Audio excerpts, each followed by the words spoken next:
Jake Murphy stared at the twisted metal that used to be his engine as smoke drifted up from the wreckage. His small cargo ship had been running perfectly fine just an hour ago when he left the mining station on Kepler 442b with supplies for the outer colonies. Now the ship sat buried nose first in red sand, with both engines completely destroyed, and his communication array scattered across 50 meters of rocky ground. He pulled himself out of the pilot's seat and checked his body for injuries. A few cuts and bruises, but nothing serious. Humans were tough, and Jake had survived worse crashes during his military days. The ship, however, was completely finished. The hull was cracked in 3 places, and the life support systems were making unhappy noises that suggested they would not last much longer. Jake grabbed his emergency pack and stepped outside into the thin atmosphere of the mining planet. The air was breathable but tasted like metal and dust. 2 pale suns hung in the orange sky, and the horizon stretched endlessly in all directions, with nothing but rocks and abandoned mining equipment. The mining station he had just left was only 20 kilometers away, but it had been shut down for years and was completely automated. He activated his emergency beacon and waited. Nothing happened. The device was supposed to send out a distress signal that any ship within 10 light years could pick up, but the display remained dark.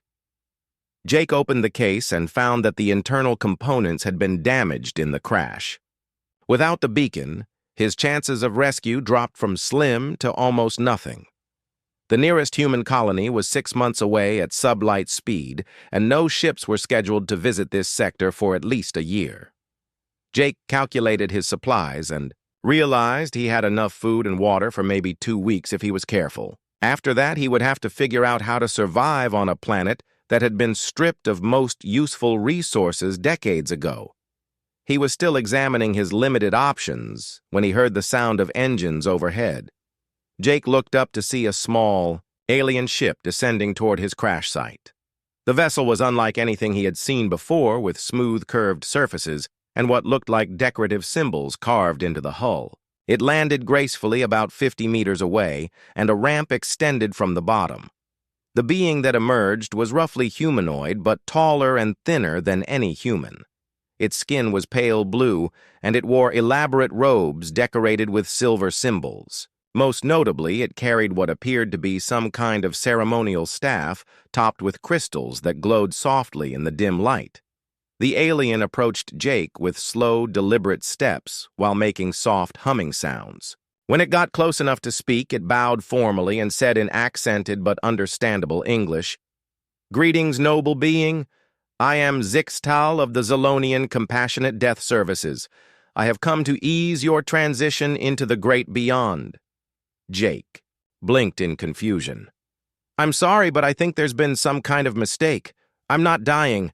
I mean, my ship crashed, but I'm perfectly fine." Zixtal tilted his elongated head and made clicking sounds that might have been sympathy. "Please do not burden yourself with denial in your final moments. I detected the crash from my orbital station and immediately came to provide proper death rites. No sapient being should pass from this existence without ceremony." "But I'm not passing from anything," Jake said more firmly. "I'm stranded, but that doesn't mean I'm going to die. Humans are very good at surviving difficult situations." The alien examined Jake's crashed ship and then looked around at the barren landscape. "Noble human, I understand your species has great courage, but even the bravest must accept reality.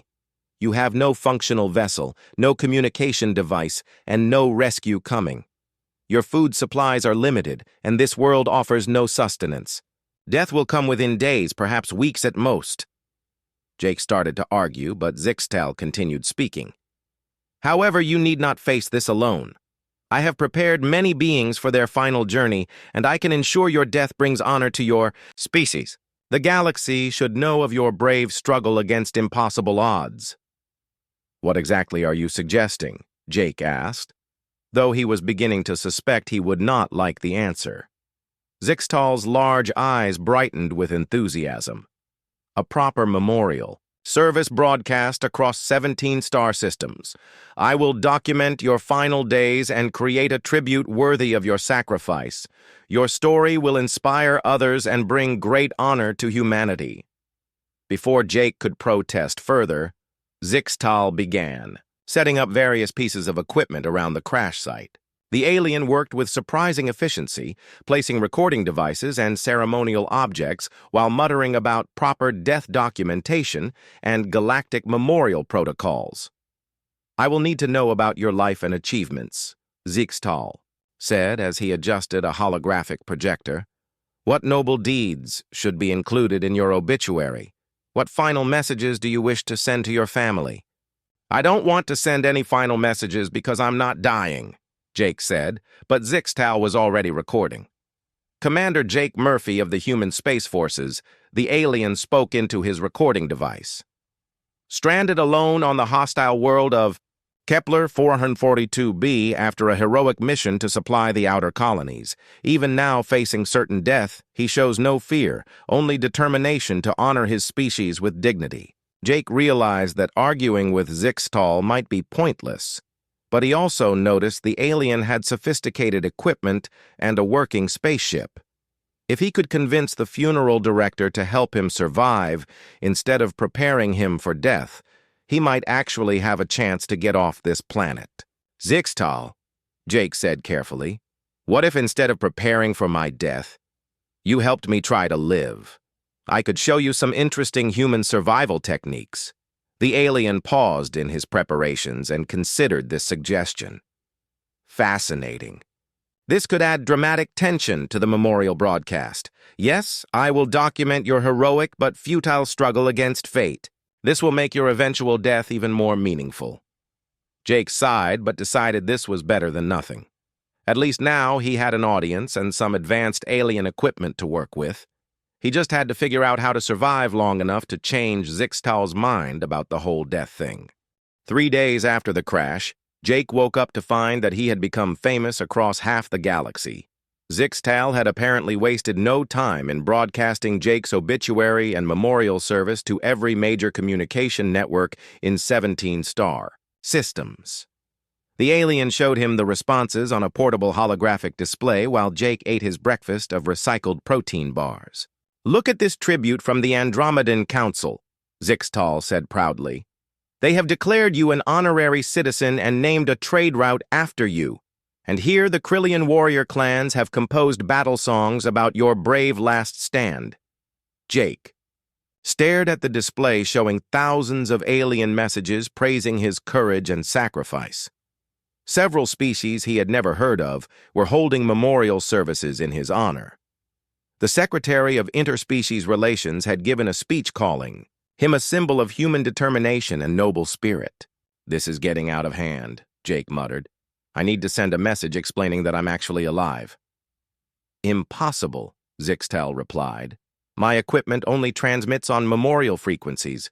Besides, attempting to contact the living would disturb the sacred nature of your death journey. Jake decided to focus on more practical matters. He had spent the previous 2 days exploring the abandoned mining station and salvaging useful materials. The facility had been shut down 20 years ago, but most of the basic infrastructure was still intact. The main power core was dead, but smaller emergency systems still functioned. He showed Zixtal how he had rigged a water reclamation system using pipes from the mining equipment and filters from his crashed ship.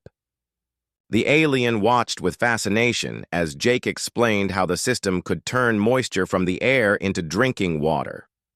Remarkable, Zixtal said. I have never seen a dying being work so hard to extend their suffering. This will make excellent footage for the memorial broadcast. I'm not extending suffering, I'm solving problems, Jake explained patiently. This is what humans do. We adapt and survive. Over the following days, Jake continued building and improving his makeshift survival base. He used solar collectors from the mining station to power his equipment and created a small hydroponic garden using mineral deposits he found in the facility's storage areas. Zixtal's ceremonial supplies proved surprisingly useful. The energy cells meant for powering memorial holograms worked perfectly in Jake's devices, and the preservation chemicals the alien used for funeral preparations helped Jake store food safely. Meanwhile, back on Earth and the human colonies, Jake's supposed death was causing major emotional reactions. His sister Lisa Murphy, who worked as an engineer on Mars colony, refused to believe the reports. She had grown up with Jake and knew he was too stubborn and resourceful to die from something as simple as a ship crash. He survived 3 years of combat in the Centauri War, Lisa told her supervisor. A mining planet isn't going to kill him. She began organizing an unauthorized rescue mission using her connections with former crew members from Jake's old ship. Most of Jake's military friends agreed that if anyone could survive the impossible, it would be Jake Murphy. Within a week, Lisa had gathered a small crew and acquired a salvaged freighter capable of making the journey to Kepler 442b. Back on the mining planet, Jake was making remarkable progress. He had converted one of the facility's storage buildings into a comfortable living space with working lights, temperature control, and even a makeshift entertainment system built from mining computer components. He had also established a daily routine that included teaching Zixtal about human culture and customs. The alien found human behavior endlessly fascinating and began incorporating what he learned into his memorial preparations. "Your species has such interesting attitudes toward death," Zixtal observed. "Most beings accept their fate quietly, but humans seem to fight against it even when fighting is pointless." "Fighting is never pointless," Jake replied. "Even if you lose, you might learn something useful or inspire someone else to try harder." These conversations were being recorded and broadcast across the galaxy as part of Jake's ongoing memorial coverage. The alien audience found Jake's philosophy both inspiring and strange. Many species began discussing human approaches to adversity, and several governments started studying human survival techniques. Jake discovered that his supposed death was actually improving relations between humans and other galactic civilizations. Species that had previously viewed humans as aggressive or primitive now saw them as noble and determined. Trade agreements were being signed, territorial disputes were being resolved through negotiation instead of force, and humanity was being offered membership in several prestigious interstellar organizations. This created a moral dilemma for Jake. If he revealed that he was still alive, it might undo all the positive changes his death had brought to human-alien relations. On the other hand, he knew his family and friends were suffering, and his sister was probably planning something dangerous to try to rescue him. After a month on the planet, Jake had transformed the mining station into an efficient survival base. He had plenty of food and water, comfortable living quarters, and even some basic entertainment. Zixtal had become a helpful companion and seemed to enjoy learning about human ingenuity, though he still insisted on referring to Jake's activities as noble death preparations. "I must admit," the alien told Jake one evening, "you have made dying look far more interesting than most beings manage. Your memorial broadcast has the highest viewership ratings in galactic history." Jake looked up at the alien ship orbiting overhead and wondered how long he could maintain this strange situation. He was surviving comfortably, but he was also supposedly dead, and sooner or later that contradiction would have to be resolved. The answer came sooner than expected when Zixtal's equipment detected an approaching spacecraft. "Curious," the alien said, studying his instruments. "A small vessel is heading this way from human space. They appear to be ignoring all warnings about entering this dangerous sector." Jake felt both relief and worry. Someone was coming to find him, probably Lisa, but their arrival would complicate everything. "How do you explain to your rescuers that your death has become politically useful?" 2 months had passed since Jake's crash, and his life had settled into a comfortable routine. He woke each morning in his converted storage building, checked the hydroponic garden he had built in the facility's main bay, and spent his afternoons working on various engineering projects while Zixtal recorded everything for what the aliens still called the most inspiring death documentation in galactic history. Jake had to admit that his supposed demise had become quite the cultural phenomenon. Zixtal showed him daily updates from across the galaxy, where Jake's story continued to inspire other species. The Taucedians had started teaching human survival, techniques in their military academies. The crystalline beings of Rigel 7th had composed musical harmonies based on Jake's recorded conversations about human determination. Even the notoriously practical Voltarians had begun incorporating Murphy-style problem-solving into their engineering curricula. "Your death has become a symbol," Zixtal explained while adjusting his recording equipment. Beings across 17 star systems now use the phrase "pulling a Murphy" to describe refusing to give up against impossible odds. Jake found this both amusing and disturbing.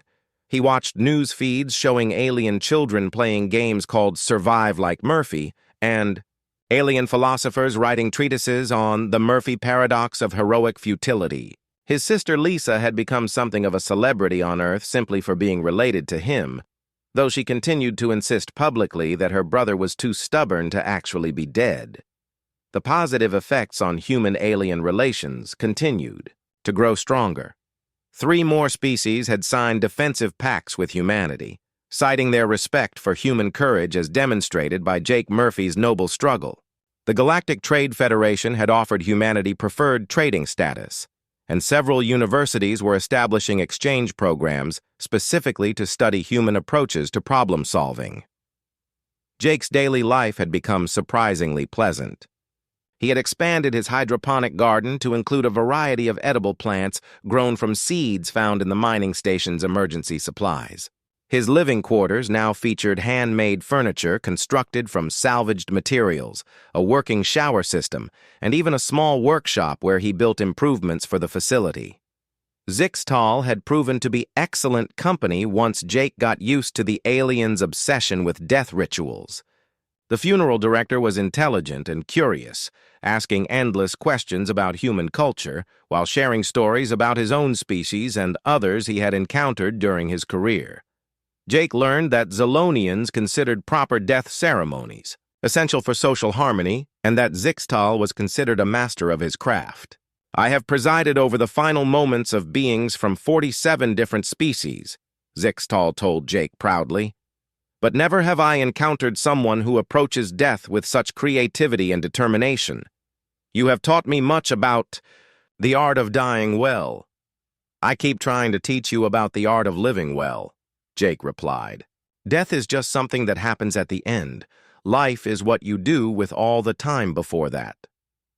These philosophical discussions had become popular segments of the memorial broadcast. Alien audiences were fascinated by human perspectives on mortality, purpose, and the value of struggle.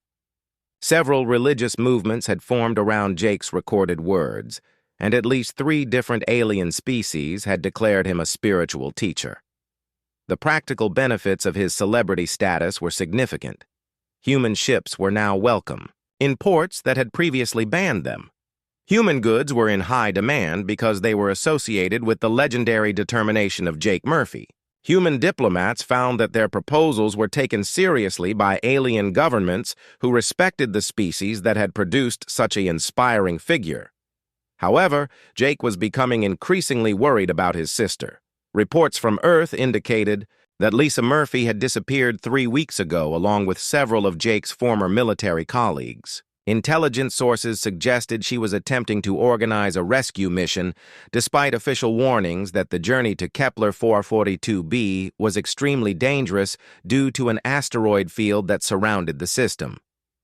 Jake spent hours staring at the star maps Zixtal had provided, trying to calculate the safest route through the obstacles.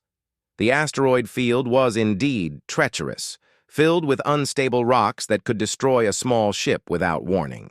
Most commercial pilots avoided the system entirely, which was why no rescue missions had been officially attempted. "Your sister shows the same admirable stubbornness that you do," Zixtal observed after monitoring human communication networks. This must be a genetic trait of your family. It's going to get her killed, Jake said grimly. Lisa's a brilliant engineer, but she's not a combat pilot. She doesn't have experience navigating dangerous space. The alien considered this problem with the same seriousness he applied to his funeral preparations. Perhaps her death would make an excellent companion piece to your memorial broadcast. A story of family loyalty and shared sacrifice would be very moving for galactic audiences. Jake gave Zixtal a sharp look. That's not helpful. I need to figure out how to warn her off or guide her safely through the asteroids. But that would require revealing that you are still alive, the alien pointed out. Such a revelation would destroy the beautiful memorial we have created and might damage the diplomatic progress your death has achieved. This was the dilemma that kept Jake awake at night. His continued existence as a dead man was bringing unprecedented benefits to humanity, but it might cost his sister her life. He had built a comfortable survival situation and could potentially remain on the planet indefinitely. But every day, Lisa got closer to the dangerous asteroid field, increased the risk of disaster. Jake made his decision while watching the sunrise paint the alien sky in shades of orange and purple. He would find a way to save his sister without completely destroying his useful death. It would require careful timing and probably some of the creative problem-solving that had made him famous across the galaxy. Zixtal, he said, I need to borrow your communication equipment.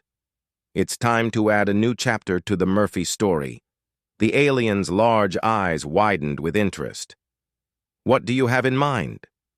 Jake smiled with the same expression he had worn during his most dangerous military missions. Something that will either save everyone or get us all killed.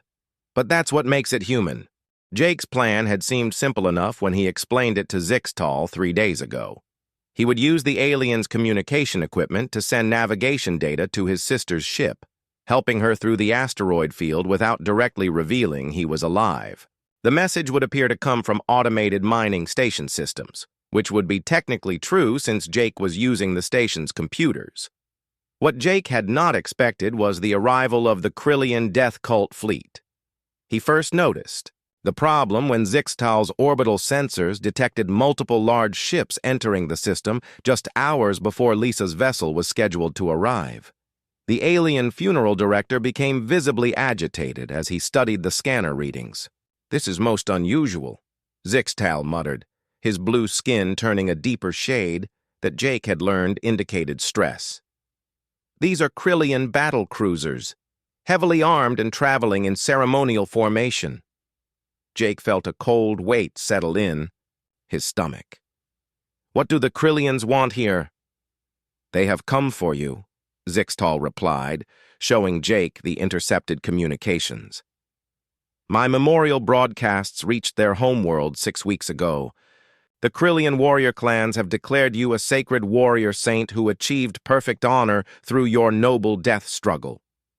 The situation became clear as Jake read the Krillian messages. The militaristic alien species had been so inspired by his supposed final battle against impossible odds that they had declared the mining planet a holy site. They were coming to establish a permanent shrine and to ensure that his resting place remained undisturbed for all eternity. They consider any interference with this sacred ground to be an act of war, Zixtal explained nervously. The commander of their fleet is Thekmor the Relentless, a warrior who has never lost a battle. He takes religious matters very seriously. Jake watched through the station's external cameras as 8 massive Krillian warships took up positions around the planet. Each vessel was the size of a small city and bristled with enough weapons to level continents. Lisa's little salvaged freighter would be completely helpless against such overwhelming firepower. The situation got worse when Lisa's ship, the New Boston, finally emerged from the asteroid field. Jake had to admire his sister's piloting skills, as she navigated the treacherous space debris with precision that would have impressed their old military instructors. But her arrival triggered an immediate response from the Krillian fleet. Unknown vessel, you are entering sacred space, came Thekmore's voice over the communication channels. Turn back immediately or face the consequences of desecrating a holy warrior's tomb. Lisa's reply came back strong and clear, exactly as Jake expected from his stubborn sister. This is Lisa Murphy aboard the New Boston. I'm here looking for my brother Jake Murphy. I'm not leaving this system until I find out what happened to him. Jake closed his eyes and tried to think of a solution that would not end with his sister being blown to pieces by alien fanatics. The Krillian commander was already ordering his weapons systems to target Lisa's ship while demanding that she withdraw from the sacred zone immediately. Can your equipment reach my sister's ship? Jake asked Zixtal urgently. Yes, but direct. Communication would reveal your continued existence, the alien replied. The sacred nature of your death would be compromised. My sister's life is more important than my sacred death, Jake said firmly. Patch me through to her ship. Before Zixtal could comply, the situation took another turn for the worse. Thekmore had apparently decided that Lisa's refusal to leave constituted an attack on Krillian religious beliefs. The warrior commander ordered his fleet to surround the New Boston and prepare boarding parties to capture the humans who dared disturb their saint's resting place. Jake watched in growing frustration as his sister's small ship was trapped between 8 battle cruisers. Lisa was a brilliant engineer and a capable pilot, but she had no military experience and no weapons that could threaten Krillian warships. Her crew of former cargo haulers was equally helpless against trained alien warriors. Jake Murphy's sister will be taken to our homeworld for trial, Thekmore announced over open channels. She will answer for her crimes against the sacred memory of the greatest human warrior. That declaration made Jake's decision for him. He could not let his sister be captured by alien religious fanatics, even if saving her meant destroying all the diplomatic progress his death had achieved. He activated Zixtal's communication array and prepared to broadcast on all frequencies simultaneously. Wait, Zixtal said suddenly, his large eyes brightening with what Jake had learned was a sign of inspiration. Perhaps there is another way. What if your survival could be presented not as a deception, but as a fulfillment of prophecy? Jake looked at the alien with confusion. What are you talking about? Krillian warrior culture includes strong beliefs about resurrection and redemption, Zixtal explained quickly while monitoring the fleet movements. If your return from death could be framed as a spiritual achievement rather than a simple survival, they might view it as confirmation of your sacred status rather than a betrayal. The idea had possibilities, but Jake could see his sister's ship being surrounded by boarding craft from the Krillian vessels.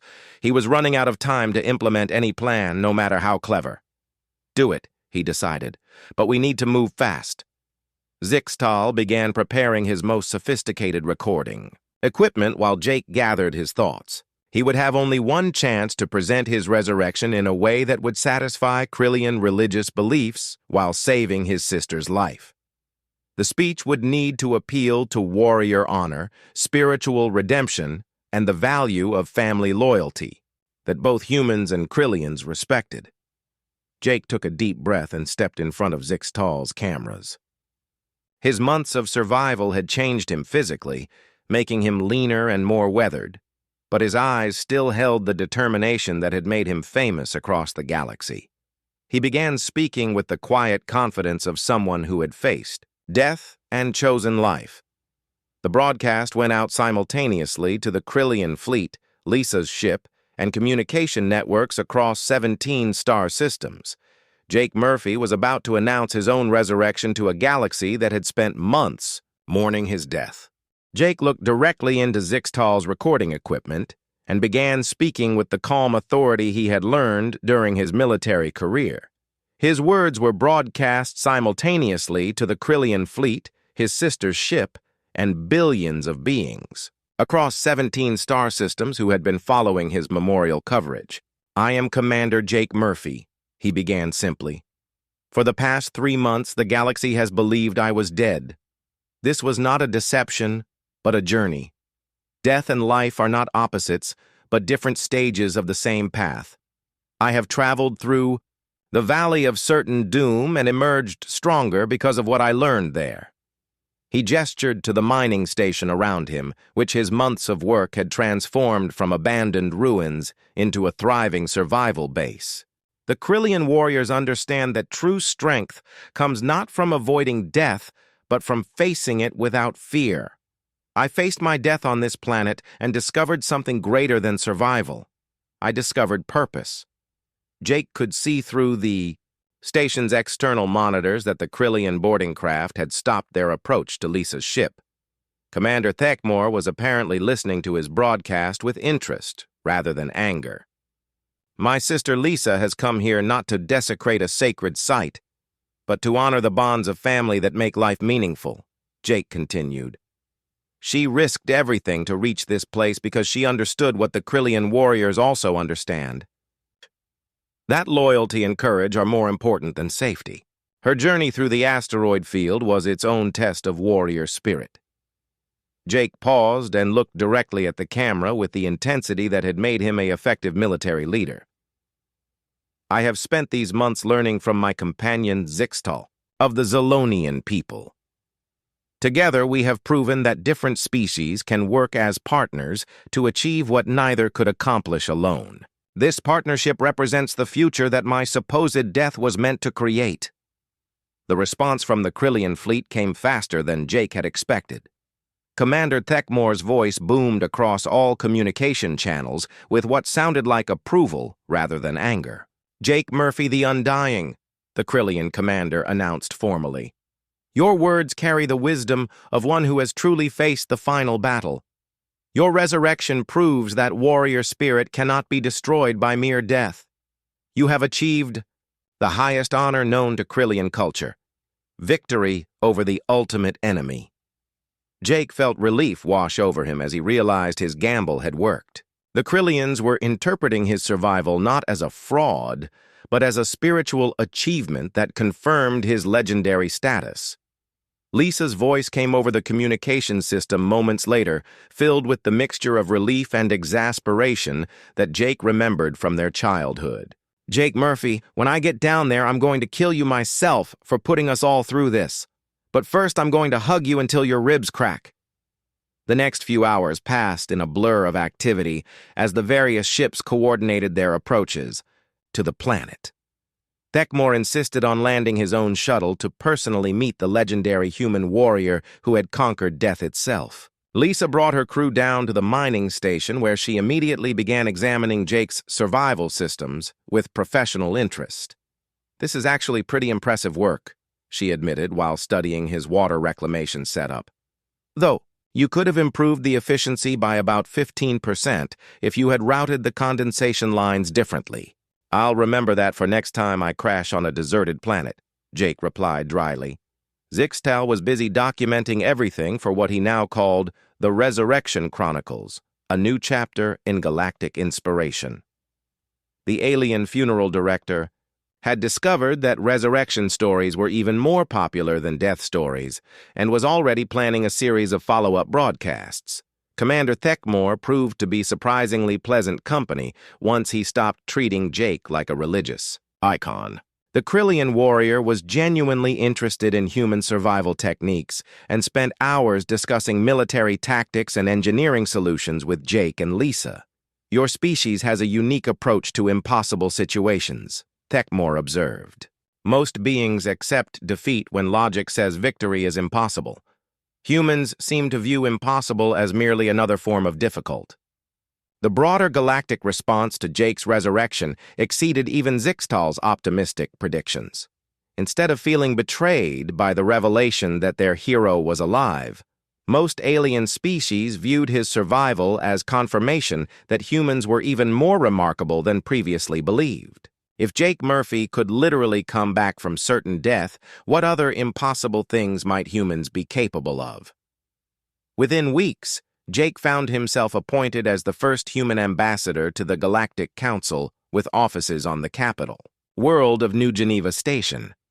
His survival techniques became required study material at frontier academies across known space. The mining station where he had lived for 3 months was designated as an official monument to interspecies cooperation. Lisa accepted a position heading the new Deep Space Rescue Division, a joint human-alien organization dedicated to saving stranded beings throughout the galaxy. Her successful navigation of the asteroid field had impressed several alien governments enough to fund the new agency. Zixtal achieved his dream of becoming the galaxy's first interspecies funeral director, though he expanded his services to include life celebration ceremonies and resurrection documentation. He also opened a restaurant called Murphy's Last Stand that served human comfort food to homesick diplomats and had become the most popular dining establishment on New Geneva Station. 6 months after his supposed death, Jake sat in his ambassador's office reviewing the day's diplomatic reports. Human trade had increased by 400%. 12 new species had requested defensive alliances with Earth, and someone had just submitted a proposal for the Jake Murphy Memorial Survival Training Academy. His assistant brought him a message from Zixtal requesting permission to franchise the Murphy's Last Stand restaurant concept across multiple star systems. Jake smiled as he approved the request. If he was going to be famous for being dead, he might as well profit from being alive. The final irony was that his greatest achievement as a living person might be all the good things that had happened, because people thought he was dead. Jake Murphy had accidentally become the most successful diplomatic failure in galactic history, and he was perfectly fine with that.